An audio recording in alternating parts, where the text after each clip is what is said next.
ଅନୁଷ୍ଠାନ ଆଗକୁ ଆଗକୁ ବଢ଼ି ଚାଲୁ।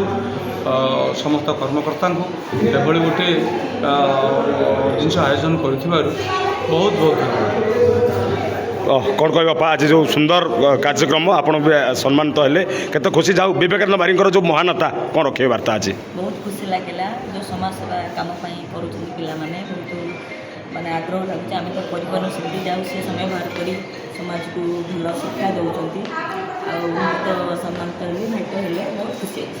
ପୁଣି ଥରେ ମାଇକେଲ ଲାଇଭ୍ କ'ଣ କହିବେ? ସୁଦୂର ବାଙ୍କିରୁ ଆସିକି ଏ ଜାଗାରେ ପହଞ୍ଚିବା କଳାକାର ଭାଇ ପୁରା ନମ୍ବର ୱାନ୍ ଆଉ ଯେଉଁ ଜାଗାରେ ପହଞ୍ଚି ମାଇକେଲ ଭାଇ ଥିବ ଆଉ ବହୁତ ଭଲ କାମ କରୁଛନ୍ତି, ଭଲ ଡିରେକ୍ଟର କହିବାକୁ ଗଲେ। କ'ଣ କହିବେ? ଯାହା ହଉ ଆପଣଙ୍କ ନାଁ ବିନୋଦ, ମୋ ନାଁ ବିନୋଦ, ମୁଁ କିନ୍ତୁ ମାଇକେଲ ନାଁ ଦେଇଦେଇଛି। ଆପଣ ଆଗରେ କହିଲି କେତେ ଖୁସି। ମାଇକେଲ ନାଁ କାହିଁକି ସେ ଇଂଲିଶ ନାଁଟା ଦେଉଥିଲ ନା ମାଇକେଲ ଜ୍ୟାକ୍ସନ୍ ଓଡ଼ିଆ ନାଁଟା ଦେଲେନି। ଯାହା ଗୋଟେ ନିଆରା ନାଁ, ଏଇଟା ଗୋଟେ ମୋ ନାଁ ବିନୋଦ, ସେ ଆଗରୁ ମାଇକେଲ ବିନୋଦ ହେଇଗଲେ ଲୋକ ଜାଣିବେ ଯେ ଇଏ ହେଉଛି ମାଇକେଲ ବିନୋଦ ମାନେ ଏ ଯାତ୍ରା ସାମ୍ବାଦିକ। ବହୁତ ଚାଲାକ କରି ଦେଇଛ, ଯାହା ହଉ ବହୁତ ଭଲ ଲାଗିଲା।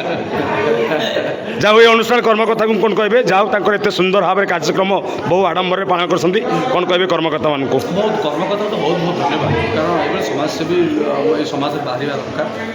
ସେମାନଙ୍କ ତ୍ୟାଗ ଅତୁଳନୀୟ, ସେମାନଙ୍କ ସେବା ଅତୁଳନୀୟ। ଭଗବାନ ସେମାନଙ୍କୁ ସଦ୍ବୁଦ୍ଧି ଦେଇଥାନ୍ତୁ। ତ ଆଗକୁ ଆଗକୁ ଅନୁଷ୍ଠାନ ସାମୁ ବନ୍ଦ ନାହିଁ।